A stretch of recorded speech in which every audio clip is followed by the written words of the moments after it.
ask the question, who is telling the narrative and why?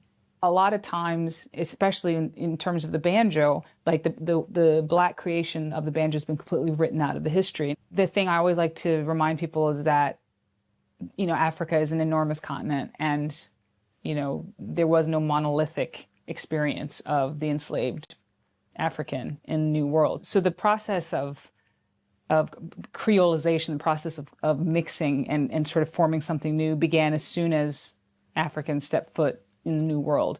And so this is, it's out of this culture of survival and adaptation and creation that the banjo came out of.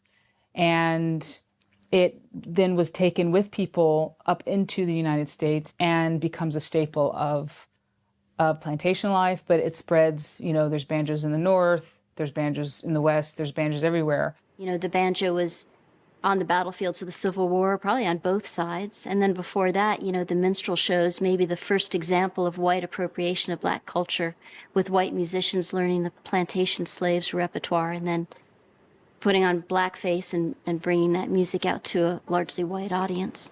I'm not going to go down minstrelsy's road, but it's a really huge, complicated topic that we tend to sort of dismiss because of the inherent racism in blackface. But it's actually quite complicated, and what's happening is that they're taking up music that's being adapted and created by Blacks, by Irish, by working class people on boats. It's, in rural areas, it's already becoming this sort of mixture, and then it gets kind of ossified in this theatrical production of it.